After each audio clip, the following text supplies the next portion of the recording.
ማን ሲቲ ቸልሲን ሰከንድ ሃፍ ላይ ብቻ ሰከንድ ሃፍ ላይ ምክንያቱም ፈርስት ሃፍ ምንም ተው ሌላ ቡድን ነበር ቸልሲ ፈርስት ሃፍ ሰከንድ ሃፍ ላይ ብቻ ገረፈቻት ፔፕ 75ኛ ደቂቃ ላይ ራሱ ሮቴት ማድረግ ጀመረ ማን ከቢግ 6 ጋር እየጮተ ነው ከቢግ 6 ጋር እየጮተ ነው የቸልሲ ደጋፊዎች ታውቃላችሁ ካሁን በኋላ አመታችሁ ምን ያህል የተበላሸ እንደሆነ ከብሬንትፎርድ ኤቨርተን ብራይተን ምና ሁሉም ካንቻ የተሻለ አቋም ነው ያሉት ዘጠነኛ ምናምን ነው የምጨርሽ አባቴ ምክንያቱም የራስሽን ጣፋንታ ራስሽ መወሰን አልቻልሽ ማን ሲቲ ግን ጎሂ የሚገርም ተጫዋች ቸርኪ አፈር የበላህ አንተ ቸርኪ የራስ ወንክ ሰውዬ ማኑ ዛሬ ማሊያ የሚቀይር ሰው አተ ነው ማሊያ ለምን ማሊያ ለብሰና አታራም ነበር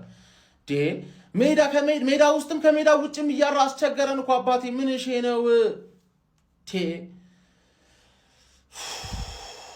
ማን በቋጠሩ ነው ምን በላይ ነው ዋንጫ ገባርለ በቋጠሩ ግዴታ ማቋጠር አለብን ከሲቲ ጋር ከቸልሲ ጋር ባይጥልም ከሆነ ማይረባ ቡድን ጋር ይጥላል ዌስትሃም እና ኖቲንግሃም ፎረስት እንዳስጣሉት ማለት ተረዳችሁኝ አይደል ተስፋ መቁረጥ የሚባል ነገር የለም የአርሰናል ደጋፊዎች እኔን አትስደቡኝ ተረዳኝ አይደል ልክ እንዳንተ እኔም ተቃጥያለሁ ገባርለ ጭንግፍ ያልከ የሆነ ሰው ሚንቀው አይነት የአርሰናል ደጋፊ እኮ እንደዚህ ነው ያለ የሚወራበት አይነት የአርሰናል ደጋፊ እኮ እንዳንተ አይነት እኮ ደጋፊዎች አሉ ማን የነሱን ቪዲዮ እያየ መዝናናት ይችላል እኔ ፔጅ አትምጣ አንዴ ብቻ ነው ኮሜንት የምታደርገው ስለማስወጣ እንከባበር እንጂ እኔም ተቃጥያለሁ ለራሴ ቅጥል ብያለሁ ሃንግማን እኔ አላበሽቅሽም ካሁን በኋላ ያሉትን 6 ጌሞች እንዴት እንደምትበሽቂ ታያለሽ አባቴ ገባሽ አይደል ምንም ተስፋ ማድረግ አያስፈልግም ተቀረቀረልሽ ሰከንድ ሃፍ ሌላ ቡድን ነው የመጣው ሰከንድ ሃፍ ይሁላችሁ ጀማው ተመልከቱ ዶኩ ሶስተኛውን ጎል ሲያስቆጥር ማለት ነው ይሁን በሜዳ ላይ መታው የሲቲ ደጋፊ ማለት ነው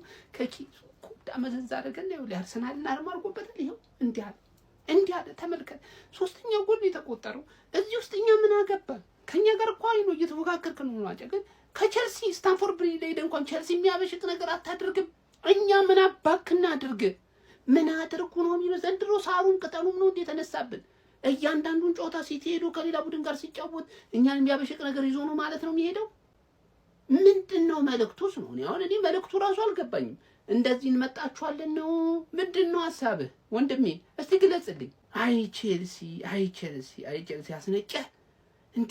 አስነቀ አይ ቼልሲ በሜዳና በደጋፊው ፊት አይ አተ አረ የሆነ ምንድነው ብዬ የምናገረው እግዚአብሔርን ስለ የጠበቁት ነገር ነው ገብቷል እኔ በልተነዋል ሲቲዝንስ ደረትነፋ ገብርኤልም ብያለሁ ደረትነፋ አርግ ተጠብቃለህ ጋርዲዮላን እናምናለን እስከ መጨረሻው ድረስ ማለት ነው እኔ እኮ ፈርስት ሃፍ እኔ ተሳቀቅኩኝ እንደዛ ሲያረጉኝ ተሳቀቅኩኝ ግን ሰከንድ ሃፍ በቃ አንተ ማነህ እኔ ቼሪኪ እኔ ሰይፈኝ በእናትህ ምን አይነት ጨዋታ ነው የምትጫወቱት ኦሬሊ ለአርሰናል ጨዋታ ቀጣይ ሳምንት ያስፈልጋል ግዴታ አንድ ነገር አረጋግጬ የምናገረው ነገር አርሰናልን ቀጣይ ሳምንት ዊን ምናረግ ከሆነ ኮምፕሊትሊ ነው ምን በላው ይሄን አረጋግጬ ነው የምናገረው ብቻ ዊን እናርግ ይዛን ማች ኦሬሊ ተጎድቷል ሃምስትሪንግ ይመስላል እኔ አላቅም እኔ እስቲ ለዛኔ ጨዋታ ግዴታ ያስፈልጋል ገብቷል እሱ ነበር የዛኔ ኮክስ ያረጋቸው የነበረው እሱ ነበር የጠቀመን ሜትር ከ93 የመሰለ ፉልባክ ግዴታ ያስፈልጋል ለቴስታ ለምን ለብዙ ነገር ነው የሚጠቅም ገብቷል ማን ነው በፈጣሪ ስም ቼልሲ ለጥፌ ነው የምጥልሽ ቼልሲ ተሸንፏል ማን እኔ በምን እንደሚጫወቱ አላውቅም እነዚህ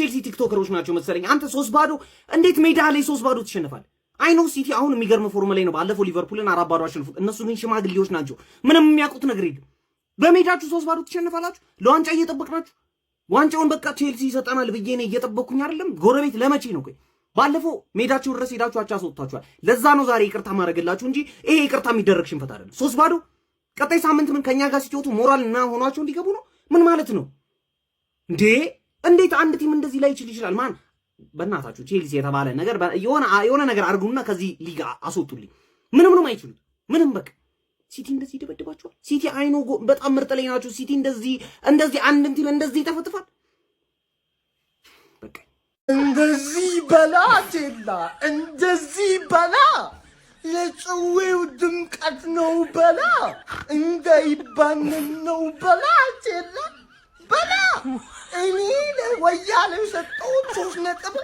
ለበላው እንዴት እከለክላለሁ በላ ከኔ ሻምፒዮንስ ሊግ የሀገር ሰላም ይቀድማል በላ ቼላይ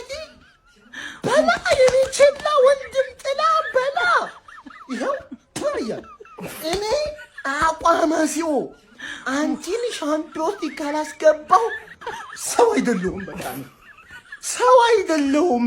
በቃ ይሄ ነው በቃ ይሄንን ነው የምፈልገው ከአንቺ ወንድሜ። አንቺን ጥዬ የትም አልሄድም። በቃ ይቀራታል እንጂ ሻምፒዮንስ ሊግ አንቺን ጥዬ አልሄድም። ቢግ ሪስፔክት የላ ወንድም ጥላ ምስኪን ቋጣሪ ወያሎች፣ አንተ ነጥብ እንድንጥል ነው የምቋጠረው። እኛ ጎል ዲፍረንስ ላይ እየሰራ ነው 38-32 በ6 ጎል ዲፍረንስ ተበልጡን ነበረ። 3ቷን አቀለልናት። 2-0 እንኳን ከተሸነፋችሁ ጎል ዲፍረንስ ደግሞ ተቀለበሰ ማለት ነው። ዳትፋር መሄድ አያስፈልግም። ሲጀመር በነጥብ እንደምንበልጣችሁ እኔ በቲሜ ተማመናል። እኩል ቢሆን እንኳን አርሰናል ጎል ዲፍረንስ አለው ምን አለ የሚሉት አድርስለት። ያው እናም ሲቲ ከዚህ በኋላ ሁሉንም ጌም ካሸነፈ አርሰናል ደግሞ የሲቲን ጌም ተሸንፎም ቢሆን ከዛ በኋላ የቀረውን ካሸነፈ በነጥብ እኩል ስለሚሆኑ ማለት ነው። ማኔ ማግባት ችግር አለበት ይታወቃል። አንተ ምትሃት የሆንክ ልጅ በ7 ደቂቃ 2 አሲስት አደረጋለህ። ቢግ ጌም ፕሌየር። ከአርሰናል አሲስት አደረገ ለኦራይሊ፣ ከሊቨርፑል ከቼልሲ 2 አሲስት። ራያን ፋኪንግ ቸርኪ። ገነርስ ማን ነው? ቦትለርስ ዩ ጋራ ቢ ሬዲ ኔክስት። እዚሽ ቴሌግራም ላይም የሚገርም ቀመር እያሳካን ነው። አሁን ፕሬዲክሽንስ ብለህ ጆይን በል። ፒስ። ኧረ እስካወራ ጠብቀኝ። ፔፕ ጋርዲዮላ ፈርስት ሃፍ 0-0 ወደ መልበሻ ክፍል ባመሩበት ጨዋታ ማለት ነው። ሰከንድ ሃፍ እስከ 60ኛው ደቂቃ ብዬ ቪዲዮ ሰርቼላችሁ ነበር። ከባድ ነው ብዬ አስባለሁ። አሁን ከረፍት መልስ የሚደረገው 60 ደቂቃ እስከ 60ኛው ደቂቃ በጣም ከባድ ይሆናል ብዬ አስባለሁ። አልጠበቀንም። 2 ጎል ሲያገባ ሲቲ ራሱ ያራዳ ልጆች። ሪያን ቸርኪ 2 አሲስቶች ማድረግ ችሏል። ገና ነው ጨዋታው፣ ምን ይፈጠራል አብረን የምናየው ይሆናል ማለት ነው። ማንቸስተር ሲቲ ለፕሪሚየር ሊግ ዋንጫ እጅግ በጣም አስፈሪ ፉክክር የሚያደርግ ቡድን እንደሆነ በድጋሚ ማስመስከር ችሏል። ወደ ስታንፎርድ ብሪጅ በመጓዝም ቼልሲን እጅግ በጣም ወሳኝ በሚባል መርሃ ግብር 3-0 ከክሊንሺት ጋር በድንቅ የጨዋታ መንገድ በማሸነፍ በፕሪሚየር ሊጉ ከመድፈኞቹ አርሰናሎች ጋር ያለውን የነጥብ ልዩነት ወደ 6 ማጥበብ ችሏል። ቀሪ ጨዋታ እንዳለው የሚታወቅ ነው። እንዲሁም ደግሞ ከአርሰናል ጋርም በኢታድ ቀሪ ጨዋታ እንዳለው ይህ ቡድን የሚታወስ ነው። በዚህ ጨዋታ ላይ ሲቲዎች በጣም አስደናቂ ፐርፎርማንስ ነበራቸው። ፈርስት ሃፍ በሙከራ ረገድ ኦልሞስት ተመጣጣኝ ነበሩ ማለት ይቻላል። ነገር ግን በጨዋታ ቁጥጥሩ ረገድ ማንቸስተር ሲቲዎች የተሻሉ ነበሩ። ግን እኔ በጣም የታዘብኩት የፔፕ ጋርዲዮላ ቡድን ላይ የአርሰናል የካራባኦ ካፕ ጨዋታ ላይም የኤፍኤ ካፕ የሊቨርፑል ጨዋታ ላይም ከሰከንድ ሃፍ በኋላ በጣም ሌላ ቡድን ሆኖ ነው እየተመለከትኩት የሚገኘው። ዛሬም በዚህ ጨዋታ ላይ ከሰከንድ ሃፍ በኋላ ሌላ ቡድን ሆኖ ነበር መቅረብ የቻለው ማለት ይቻላል። ኒኮ ኦሬሊም እንደ ሌት ካመር ወደ ቦክሱ በመግባት በሚታወቅበት መንገድ ለማንቸስተር ሲቲ በግንባሩ ጎል በማስቆጠር 51ኛው ደቂቃ ላይ ቀዳሚ ማድረግ ችሎ ነበር። ከዛ 57ኛው ደቂቃ ላይ ጉይ ለማንቸስተር ሲቲ ተጨማሪ ጎል በማስቆጠሩ ለ0 ማንቸስተር ሲቲን መሪ መሆን እንዲችሉ ማድረግ ቻለ። 68ኛው ደቂቃ ላይ በድጋሚ እንግዲህ ዶኩ ሌላ ጎል በካውንተር አታክ በማስቆጠር ከፕሬሲንግ በተገኘች አጋጣሚ ማለት ነው 3-0 ማንቸስተር ሲቲን ጨዋታ መርታት ችሏል። እጅግ በጣም አስደናቂ ቡድን እንደሆነም እያስመሰከሩ ይገኛል። ቼልሲ በዚህ ጨዋታ ላይ 2 አሲስቶችን በማድረግ ድንቅ ተጫዋች መሆኑን አስመስክሯል። በተቃራኒው የሊያም ሮሰኔሩ ቼልሲ በፕሪሚየር ሊጉ 48 ነጥቦችን በመያዝ ከአውሮፓ ሻምፒዮንስ ሊጉ መድረክ ቦታ በ4 ነጥብ ዝቅ በማለት 6ኛ ደረጃ ላይ ተቀምጠዋል። ለማንኛውም እናንተ ስለዚህ ማንቸስተር ሲቲ ምን ትላላችሁ? ሀሳባችሁን አጋሩኝ። የፕላስ መልእክቱ መጫ እንዳትረሱ። ማንቸስተር ሲቲ ምን አይነቱ ሲቲ ነው የተመለከትነው? ቼልሲን ስታንፎርድ ብሪጅ ላይ አጋየው 3-0። ምን አይነት ይሄ ማንቸስተር ሲቲ አለማድነቅ አይቻልም። አውሬ የሆነ ክለብ ከምር ነው ማለት ነው። በስመ አብ ሪያን ቸርኪ ዛሬ እኔ ወደ ተጫዋቾቹ መልሳለሁ፣ ግን የሲቲን ጨዋታ በቃ ልናገር ከምር ነው የምላችሁ። ያው ፈርስት ሃፉን እንደተመለከታችሁት ነው። መጀመሪያ ላይ ሲቲ እያጠቃ ነበር፣ ቼልሲ ምን ያህል ተከላክሎ እየተጫወተ እንደነበር፣ ግን ካውንተር እንደዛም ሆኖ ቼልሲዎች እያጠቁ ነበር። ከዛ በኋላ ግን ሰከንድ ሃፍ ሲቲ እንደገባን የቀለደበት እንደገባ ማለት ነው። ኦሬሊ ይሄ ተጫዋች እኔ አጥቂነ ተከላካይነ ግራኔ የገባኝ ይሄ ተጫዋች ኧረ በስማም ሪያን ቸርኪ። እኔ አሁን እኮ የሲቲ ደጋፊ ደብሮይና ወጣ ምናምን ብለህ ልታዝን ትችላለህ። ቸርኪን የመሰለ ልጅ እያላችሁ እውነት ነው አለማድነቅ አይቻልም።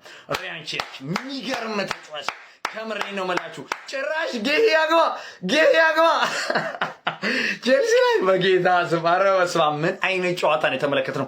የማንቸስተር ሲቲ ፍጹም የበላይነት ያየንበት ነው። እጅግ በጣም ስታንፎርድ ብሪጅ ላይ ቼልሲን እንዳልነበሩት ነው ያደረጓቸው። ለማንኛውም ለኛ ለሊቨርፑላውያን ተመችቶናል። ቼላው እዛው ቆጭ ብላለች ማለት ነው። ትላንት ማሸነፋችን ደግሞ ሊቪያንስ ጠቅሞናል። ይመቸን ኮንግራ። ይሄ ደጋፊ የተለየ ደጋፊ ነው እንዴ! የቸርችሽ አባት ነው የሚባል መረጃ እየወጣ ይገኛል። ቆይ እኔ ያልገባኝ ቼልሲ ምን ባጠፋ ምን በበደለ ቼልሲ እንደዚህ ይቀጥቀጥ?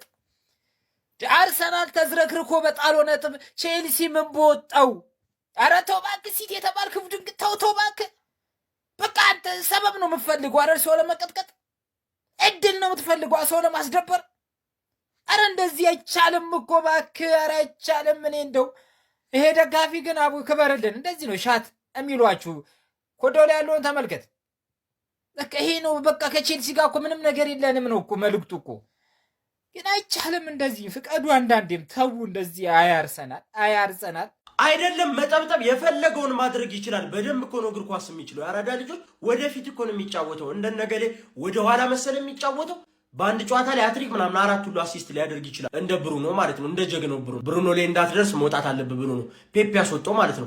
ጀግና የሆነ ልጅ ማለት ነው። እግርህ ይባረክ ብሎ ነው ግንባሩን የሳመው እርሊንግ ሃላንድ። አሲስቶቹን አየና ለኒክ ምናምን የሰጠው እግርህ ይባረክ አለው ማለት ነው። ቀመሩን ቅምርምር እያደረገው ነው። ፔፕ የሚፈልገውን ቀመር ጀለስ እየቀመረው ነው ማለት ነው። እንዴት አባቱ ነው የሚችለው እግር ኳስ በጌታ ሰው። ማርክ ጌ የሰጠውን አሲስት አይታችሁታል?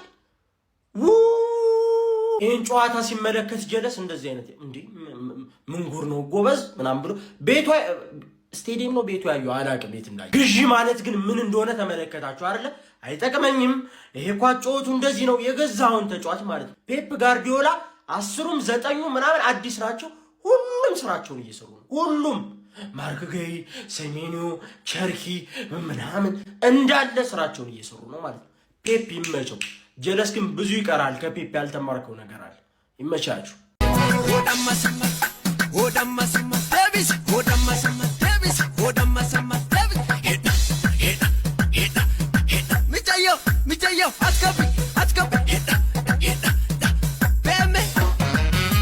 F for Palmer, P for Popana.